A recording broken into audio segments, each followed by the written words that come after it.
You see it? Yeah. Ah, you gotta wipe your hands when you shoot something like this. 50 cal pistol. Yeah. Well, Mark Chopper and all them boys were shooting with one hand. You gotta shoot something like this.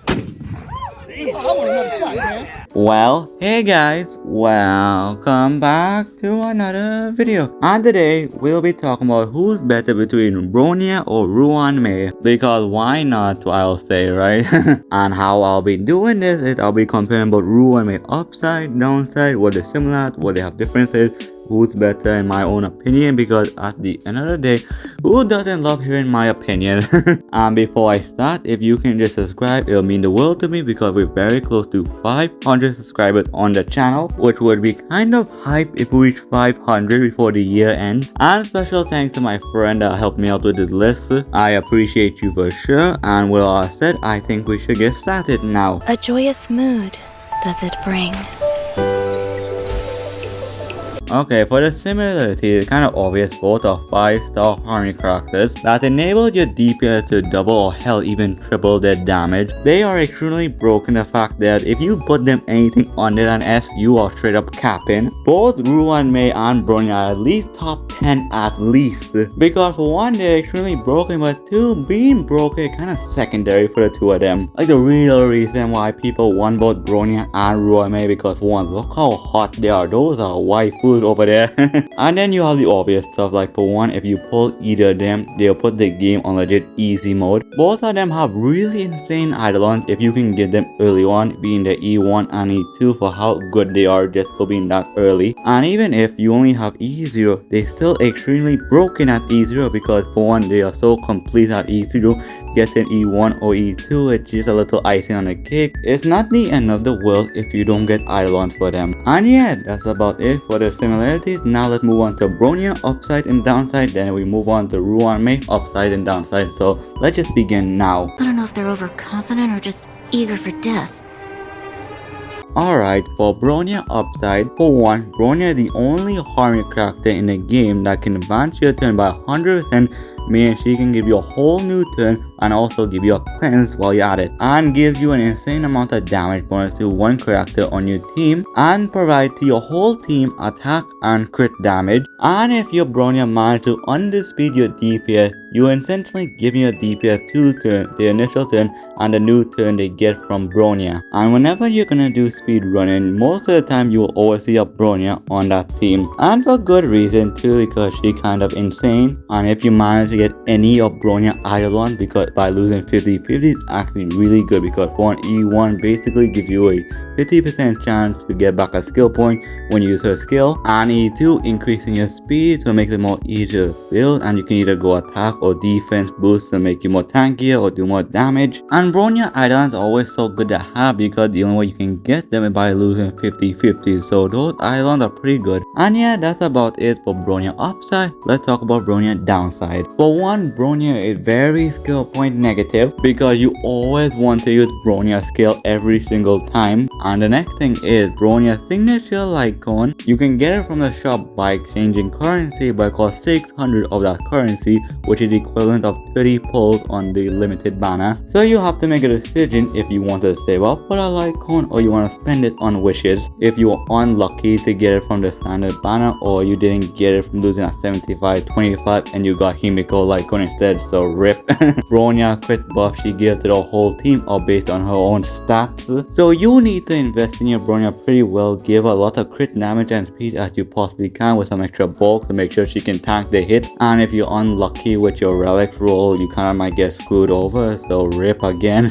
Bronya contributes like no damage because for one, you don't ever use her basic attack, even though you get 100% crit on her basic attack, because you're always using your skill. But otherwise, that's not really a bad thing because she's a buffer your DPS, but to do all the DPS, so her low damage contribution is fine. So you can just build your Bronya for bulk. And since Bronya from the standard banner, there's no guaranteed way of getting Bronya, so even if you've been playing this game for a while, there's a good possibility if you're unlucky enough, you might never see a Bronya on your account unless you get the free Bronya from the 300 wishes from the standard banner. And honestly, there's a reality where you might get an E6 S5 Bailu before you even get an E1 Bronya. Oh my god, that is horrifying to think of for sure. And Bronya doesn't really have that much synergy with DOT team because for one, DOT doesn't really care about your crit damage that much, so Bronya crit damage buff is kinda going to waste if you build she with a DOT team.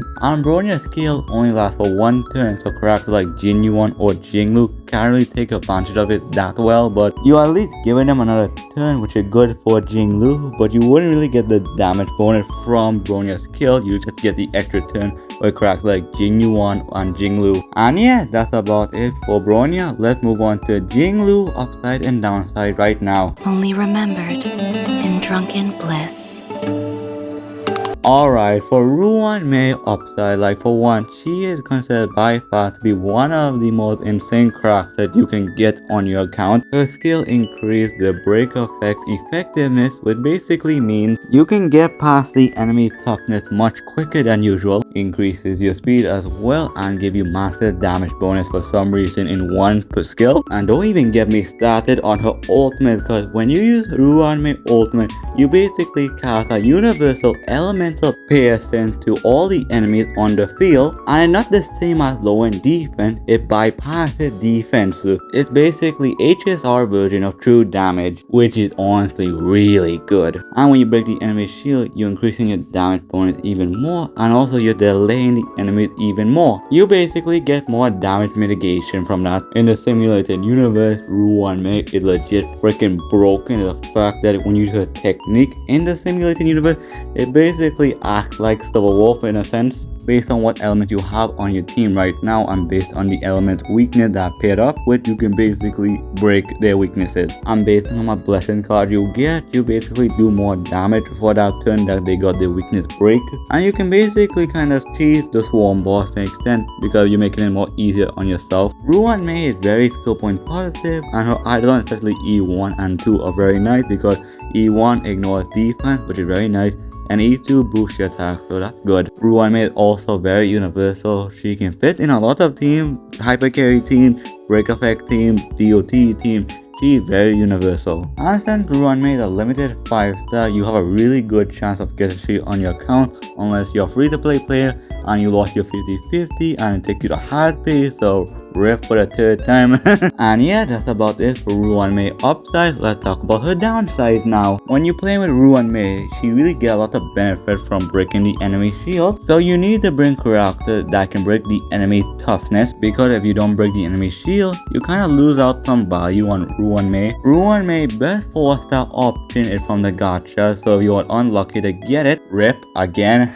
You might struggle a bit because that specific icon gives you energy based on how much enemy shields you break. It's not the end of the world, but kind of unfortunate if you're unable to get that Lycone. Her speed buff doesn't really apply to herself, so you kind of have to build speed in her kit. Her skill and ultimate to time limit is based on Ruan Mei turn, so there might be some times where you won't get Ruan Mei buffs sometimes, but not a big deal because you can just recast the skill and ultimate. Ruan Mei also require a lot of speed and break effect to maximize her kit very well, so if you get unlucky with your relics and RNG just screwing you over, rip again. And Ruan Mei break effect delay is cool, but doesn't keep the DOT effect. So characters like this one on the screen, because I don't know her name for the life of me, and Himeko have like negative synergy because for one, with those type of characters, you always want to keep breaking the enemy toughness, which is not a big deal because you can just put she and Himeko in a different team. And yeah, that's about it. Now let's move on to the differences and things you should consider for the two of them. Looks like you could use it. Let's make this quick.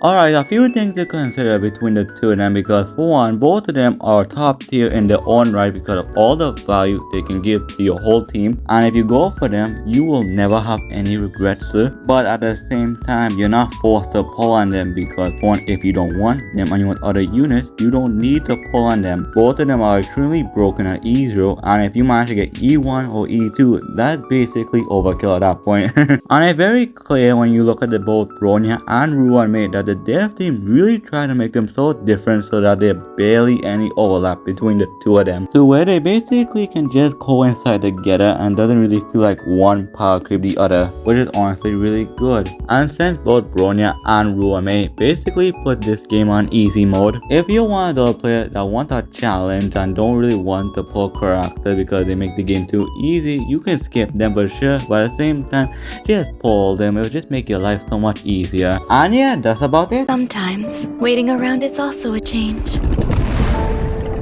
Okay, so my final thoughts on who's better between Bronya or Ruan Mei. It's not exactly something easy to say because one, both of them are extremely broken and provide crazy amounts of value to your team, but I think I'll have to go with Ruan Mei because she's just more universal than Bronya, but at the same time that also doesn't mean Bronya not universal as well. It's just that Ruan Mei is just more broken than Bronya, which is saying a lot because Bronya is freaking broken too, but at the same time you have two MOC teams, so basically you have one broken unit on one team and the other broken harmony unit on the other team. Just use both for ahead and not that hard. And yeah, that's about it because with all that said, I think that's everything I want to talk about for today's video. So thanks for watching, I do appreciate you for sure, and let me know what I should next, and let me know what you guys think, what to say. You agree with me, disagree with me, and just let me know down below, because at the end of the day, I'm not gonna kill you. Meh, I probably might kill you, but at the same time, still comment anyway, because I love that stuff. But anyway, final thoughts is, yeah, Bronya and Ruan Mei had a lot of differences for sure, because one really can help you a lot in one scenario, and the other can help you in a different scenario. Both are extremely broken on their own right, and one's a mommy, and the other has mommy issues, so you work that out in your own way. And the one thing they really have in common that everyone can agree on, that they're both hot as hell, so yeah. And yeah, that's about it. Make sure to subscribe to my channel because I post daily videos every single day. And with all that said, take care, love you guys, and I'll see you on the next video. Goodbye.